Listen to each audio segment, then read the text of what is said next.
Wes Craven's 1972 Last House on the Left is one of the most important and controversial horror films ever made, and to try to remake it is nearly impossible, at least to have the same impact. So let's review the remake of Last House on the Left from 2009.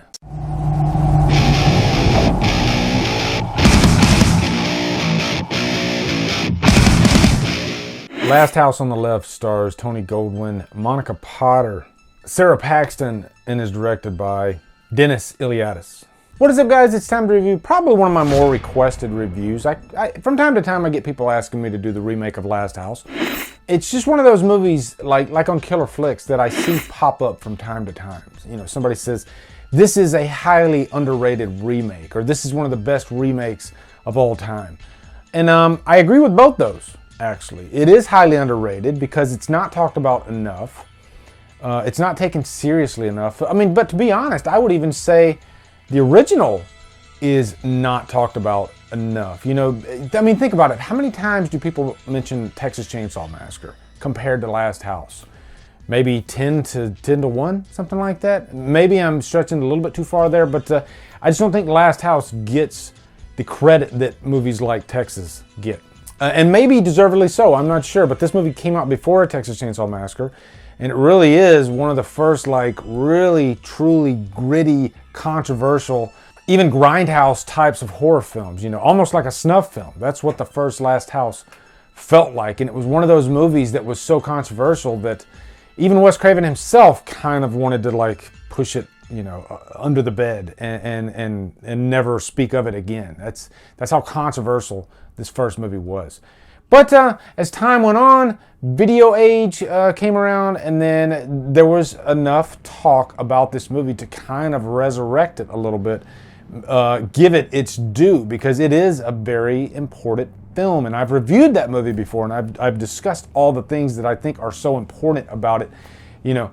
And really, I think the key thing here that Wes Craven has stated about this movie, like in the documentaries, is that art isn't always safe. You know, sometimes you have to show the darker side of life, the things that kind of make you wince a little bit, things that make you look away. That's art. You still have to show that type of stuff, you know, because it exists. The shadows exist. I mean, that's pretty much what horror's all about, right? So if you push it to the farthest end of the spectrum, even horror fans can get a little uncomfortable. And that's what Last House on the Left does. I think you might not have movies like Human Centipede, which to this day I'll still never watch, if you didn't have movies like Last House on the Left, because it touches on very ugly, very controversial subjects like rape. So now we're going to get into the remake of this movie. This came out 11 years ago now.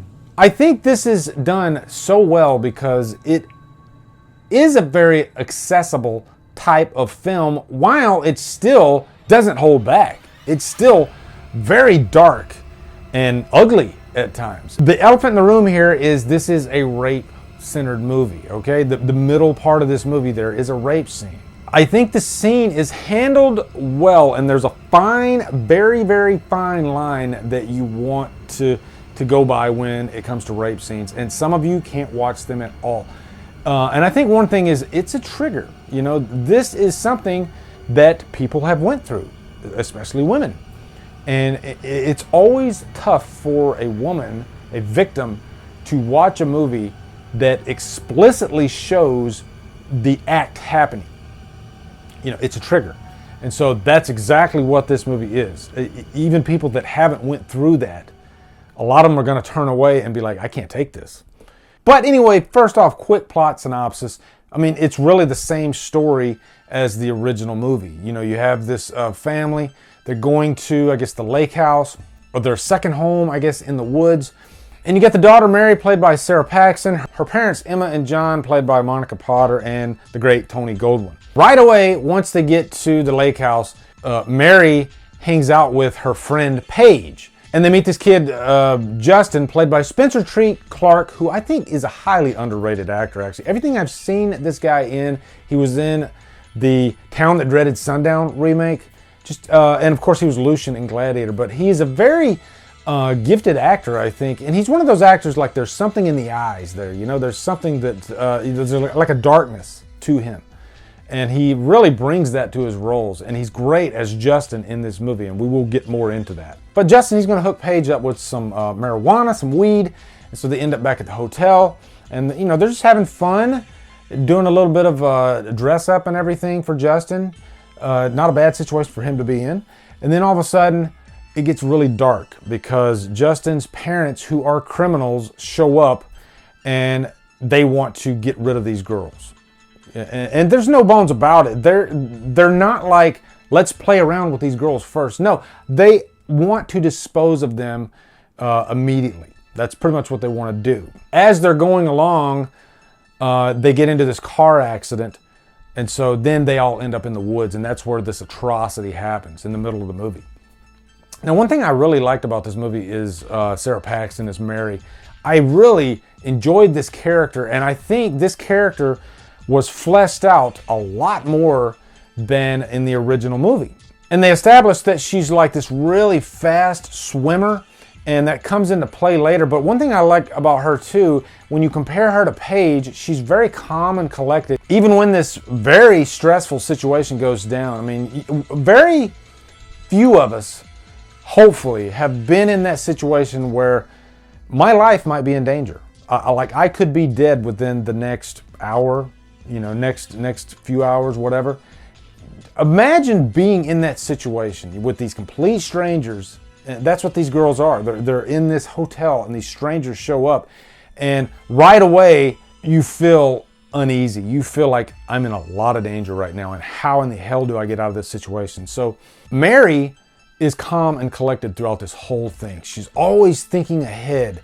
Stay calm. And you can tell that she learned this because she had really great parents that probably taught her how to deal with these types of situations. Whereas Paige, she just completely flips the shit immediately. She can't deal with what's going on.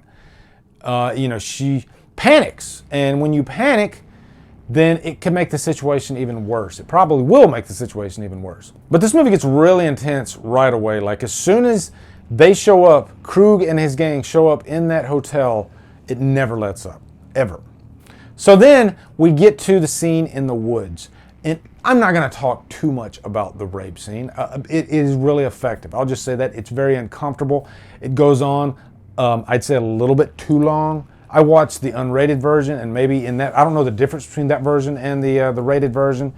But yeah, it's very uncomfortable. And I think it's meant to be that way. Even though this is a remake, they still don't want to let you off the hook. They don't want you to feel safe in this movie. And I think that's what you want to do. I mean, even if you're making a remake, if you're making a remake of Last House on the Left and you're going to make it safe, then what's the point? But I also love some other aspects of that scene too, like, you know, just a build up to everything. And Paige, she gets away, and then she's chased by Krug's brother Francis and Sadie. And of course they catch her, but you know, she's like right there at the end. She literally sees like this factory. And you know, I love moments like that in horror movies when you feel like, oh my God, they might make it. They might get away. And then boom, they're caught like right at the last second. Very effective. Help me! Somebody help me! Somebody help me! Help me!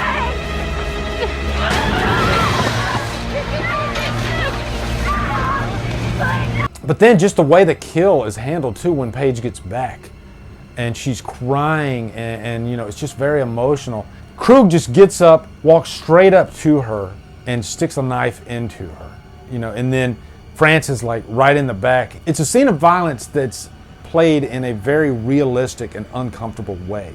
By the way, Garrett Dillahunt, who played Krug, this guy did a great job in this role, actually. And to fill the shoes of the original actor, who also was extremely effective and creepy as Krug, the legend David Hess. I mean, if you look at the behind the scenes on the first movie, you know that David Hess, he really took this role very, very seriously. Like he went method completely. I don't know if Garrett Dillahunt did that, but he definitely stayed with the character throughout the whole movie. He made you feel very uncomfortable. He was very unpredictable, and he was just a very effective actor. I've seen him in other things too, and he's always really good. He's one of those character actors that I think is like right there, like so close to breaking out and becoming kind of like a Bryan Cranston. But you don't really see him, or at least I don't see him that much anymore. There was like a window of time where you would constantly see him in movies or in TV shows. But I mean, he's so commanding as Krug, very dangerous, very effective. And again, the son Justin, played by Spencer Treat Clark, this is a pivotal character throughout this. During the scene in the woods, the rape scene and everything, his reaction just makes it that much more effective, that much more uncomfortable. He doesn't want to be there at all. He is the son of the devil, pretty much, of the most evil type of person you could possibly imagine. Can you imagine that, just being related to this person? And you don't want to be that. Justin doesn't want to be what his father is. And so he's constantly at odds with these atrocities that his father and the gang are doing throughout this movie. And the performance by Spencer Treat Clark, you can see like the anguish in his eyes. And there's a lot of times where not much is said, or if anything at all is said by him, but everything is said just through his facial expressions, his emotions. This is a great actor. He's a very gifted actor. I just really felt for this character throughout this movie. I would even say the acting in this movie is like leaps and bounds better than the original. And the original, I think, is one of the most important films I've ever seen. But, this just really brings it up. Just imagine like giving it like the best A-level budget, A-level actors in a movie like this. It could easily fall on its face and be too safe, but no. They still made it very effective and very controversial. Now, of course, the scene that everybody remembers from this movie is the last act. Mary gets away, she jumps in the lake, and this is where the fight or flight kicks in. She is a gifted swimmer, thankfully, and she swims her way. She gets shot, and so Krug and the gang, sounds like Cool and the gang, they end up at the parents' house. And so there's this tension for a good, 10, 15 minutes because the parents don't know what these people are. They definitely don't trust them. There's definitely a big question mark on them. They don't seem like they're all together. But they don't know, that they're murderers, let alone with their own daughter and her friend. But then eventually the father finds his daughter, and then he realizes, oh my God, we are in a situation here. They are over in the guest house, and we have to deal with this situation. There's that scene where he even tells his wife, it might get ugly. We might have to kill them. We got to do whatever we can do to save our daughter. But there's a lot to play with in that whole sequence too, Especially with Aaron Paul, who I haven't talked about yet, who plays Francis. This is probably when he started Breaking Bad or right before Breaking Bad, but he's still great in this. And there's that scene where he's kind of hitting on the mother, and she's trying to sell it to buy her husband some time. But he really plays just like a scumbag of a guy. And Aaron Paul, he could play either role. He could play a good guy, he could play a bad guy. He just has that quality about him. But really, once Krug and his girlfriend Sadie find out that these are Mary's parents, I mean, it's already frantic enough, but then it just completely goes full tilt in this movie. You got that awesome scene where Krug jumps out the window and then he ends up in the house, and you think Mary's there on the table because, her father who was operating on her, and we don't see her. There's just so many moments like that throughout this movie where, there's just constant buildup of tension. What's going to be around the corner?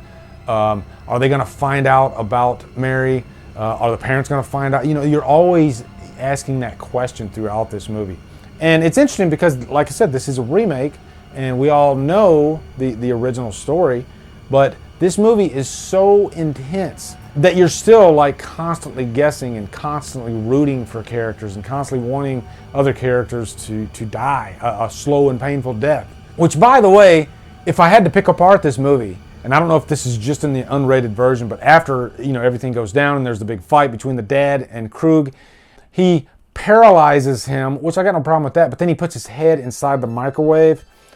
And it just took this movie from one type of movie to another type of movie. It's like it took it just a little bit too far because you didn't need that. It was already intense enough, and then it just turned it into let's throw in one scene for sensationalism. Let's make it as graphic as possible.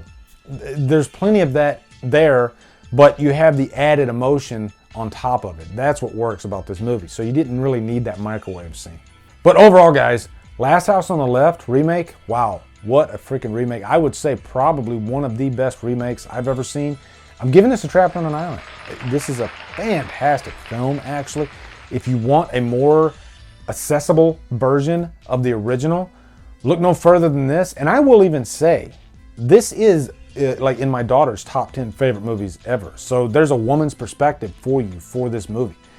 And I've watched this movie with my daughter once, but of course we fast forwarded right past that scene because no father could watch that scene with his daughter. Impossible.